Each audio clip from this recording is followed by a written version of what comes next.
So, we're back here on the show, obviously. Thank you guys for tuning in. But in the last segment, we talked about the Seahawks and 49ers game that happened this past Sunday, obviously, with the Seahawks getting a 3 point victory over their division rivals. But I wanted to focus this segment on the 49ers, especially, because I think they've been in a very interesting case so far this year. And they're not dominating like I think a lot of people expected them to. They're not looking like, I think it's fair to say that they're not looking like the Bills or the Ravens even, or even the Eagles at this point in the year. They've gone on a little run. So they're kind of, being leapfrogged by a couple of these teams. And why is that, right? You know, does that have to do with anything with Kyle Shanahan? Not to come on here and say that he should be on the hot seat or anything like that. Kyle Shanahan is a top five coach in the NFL. An offensive guru with how he's built his offense that now, it seems that everyone is using some sort of iteration of it. Along with their front office, building and leading a fantastic roster like he has for numerous years.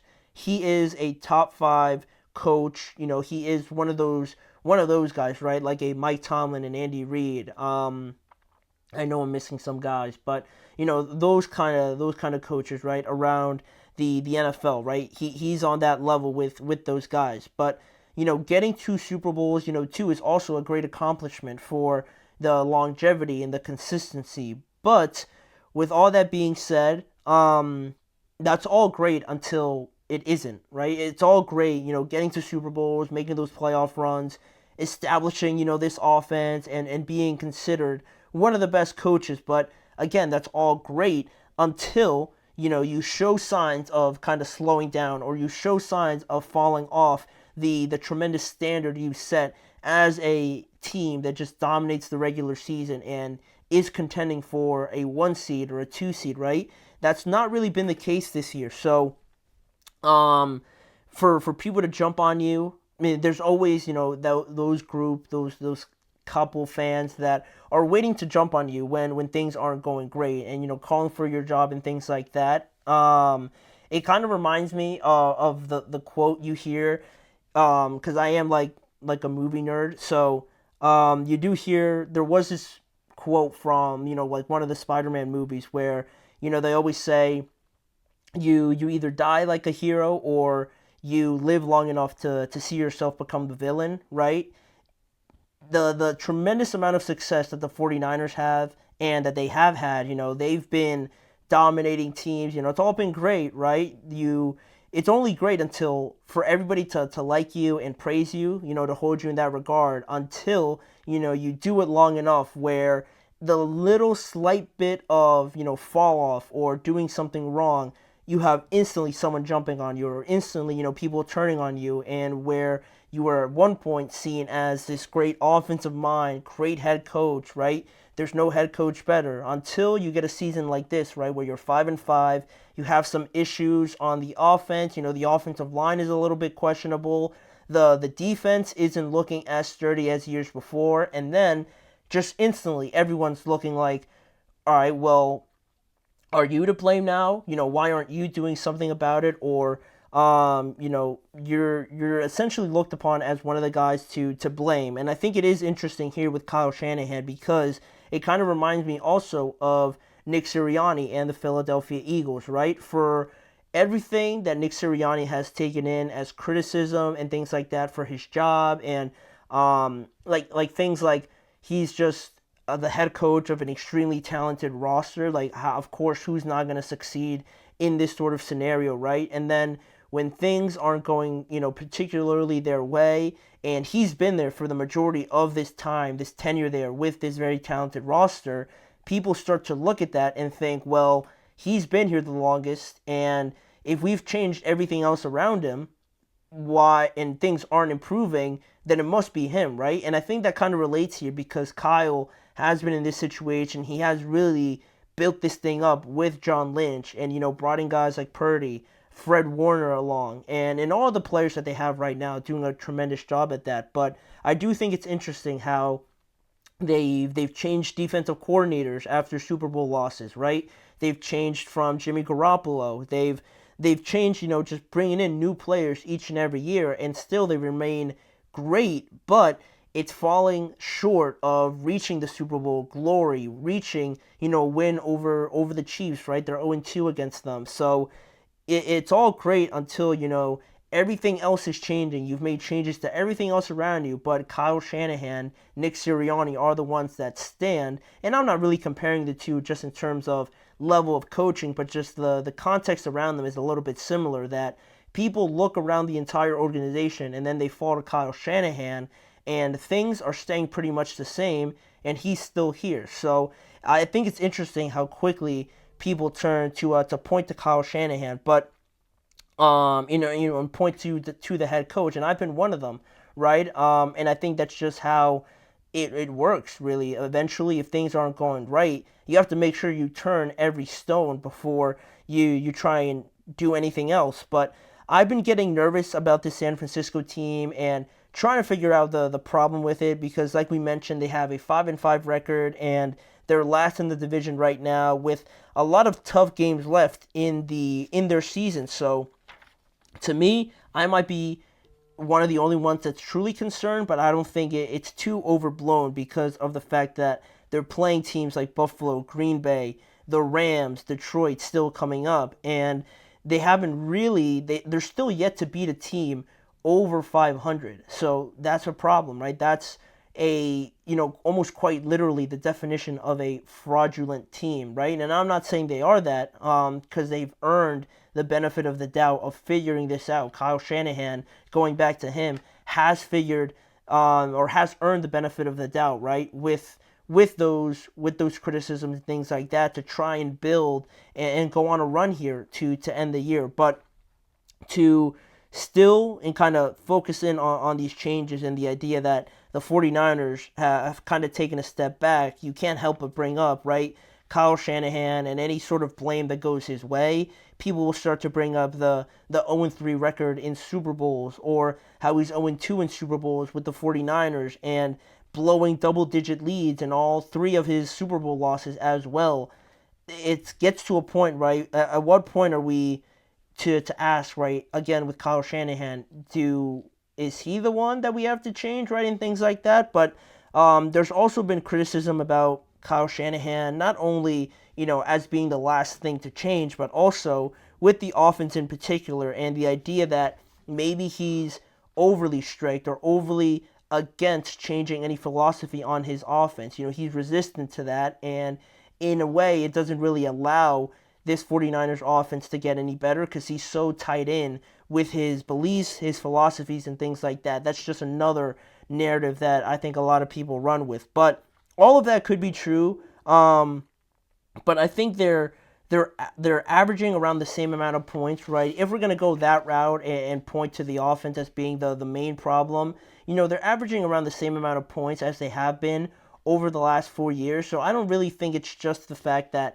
maybe Kyle lost a step, or that his philosophy's outdated or anything like that. Rather, yes, there's more eyes will look at Kyle Shanahan and things like that. And I brought up the question just because I think it's a little bit interesting, but not because of the offense, but I think mainly the defense, and the decision to move on from Steve Wilks wasn't really received pretty positively. And if anything, on offense, it could be, if we're really going to go with the offense as the problem, it's going to have to be the offense in the Super Bowl, because leading up to it, it's all pretty much been the same in terms of points per game that they've averaged over the last 4 years, or I think they're averaging around like 330 yards, which is top 3 in the NFL at this point. So I don't really think it's the offense. Again, you could make the argument maybe the offense once they get to the postseason, but not at this point in the regular season. All of that to basically say that I think the defense, is one that intrigues me more as one of the issues with this 49ers team, under new defensive coordinator Nick Sorensen. And they do have a lot of injuries that they've dealt with. They still don't have Dre Greenlaw. Javon Hargrave got injured this year. Talanoa Hufanga is still out. Travarius Ward is dealing with a family issue. So there's no blame to go around there, but they are missing some guys, and Nick Bosa wasn't on the field also for that last game-winning drive against the Seahawks. So I think the defense is an interesting one to kind of shift our focus to, because they're allowing 22 points per game, where the last 2 years they've only, given up 17.5 points per game and 16.3 points per game back in 2022, which was first in the NFL. So I think they've dropped off a little bit when it comes to that level of dominance. But also, we want to talk about the big moments and how this defense, plays in those big moments, as well as you could include the offense in there as well. They have been in 6 one-score games this year out of the total 10 that they've played in 2024, and 4 out of those 6 one-score games have been losses, and 2 of them have been wins, again, against the Cowboys and against the Buccaneers. Not really too endearing, right, with those 2 wins. And, they've allowed game-winning drives to Kyler Murray, Matthew Stafford, and Geno Smith, all quarterbacks in their division, right? And then, and given the responsibility of just a head coach anyway, but that's also, comes with the scrutiny and a lot of people pointing to Kyle Shanahan. But, there's also the idea that Debo isn't really performing to his level that I think we've seen in previous years. Those years, one of them in particular where they made the Super Bowl, Debo was getting the ball a lot in the backfield. And now, they have guys like Jordan Mason and everything like that. But Debo really isn't contributing in that regard. And in the passing game, it's not really gone his way as much as it has been, George Kittle or Juwan Jennings now making an impact. He's kind of been, taking a back seat so far this year. So that's also another thing. Their O-line's been all right, but their offensive, not Trent Williams, the other offensive tackle hasn't been too convincing. I've seen a couple fans and a couple people that follow the 49ers more intensely, have their critiques of him. The winning on early downs isn't also where it was, just about a year ago. Their offensive line overall is not being as dominant, or they're not gaining as many yards early on in drives, whereas last year, it was 2nd and 4, 3rd and 2, and those kind of situations. This year, it's 2nd and 7, 3rd and 8, 3rd and 9, and situations like that. They're not really being so efficient in that regard also. And you want to talk about defensive lines and offensive lines, right? Their defensive line right now ranks in the bottom 3rd in the NFL in run defense, and their pass rush is around middle of the pack as well. Whereas before, you had guys rushing the passer. We could go all the way back to guys like Armstrong and DeForest Buckner and Bosa, right? The crazy defensive lines that they have. And now, not to discredit, any guys that they have on there like Leonard Floyd, they still have Nick Bosa, but missing guys like Javon Hargrave, I think, is making an impact this year. And that's something that you don't really notice unless you're really watching, right? And trying to point out things like that. So that's something else that I think this 49ers team has dealt with. And, it's not just Shanahan ultimately is what I wanted to point out, because I did see some speculation about it, and I started this whole thing off by, talking about how it's interesting how, that situation is a little bit similar to Nick Sirianni, and how, you're so good for the last couple of years, and then you go through coordinators, you go through different players, and still you're all right, but overall you're not really getting any further. So people start looking around like, all right, well, are you the problem, right? Do we have to change you? And I think that's going to follow Kyle Shanahan for a while now, but it's definitely not just on him. If I had to pinpoint something, I just rattled off, Debo, the offensive line, defensive line, as things that I think are leaking in a way, rather than, just focusing on the main guy and thinking that it's just him. There's things, lying under the surface a little bit that I think should be gaining more attention than just the head coach. So that's overall what I wanted to say on the 49ers and how what could be leading to such an imperfect start for them in 2024. But we do have one more segment to get to. We're going to get to the weekly segment, the daily segment that we've been going through, the unanswered questions going through each division. This time we have the AFC North, so there's a lot to say about them, so we're going to go to a quick break and return with going in depth on the AFC North and finding out what we still need to know about each one of these teams.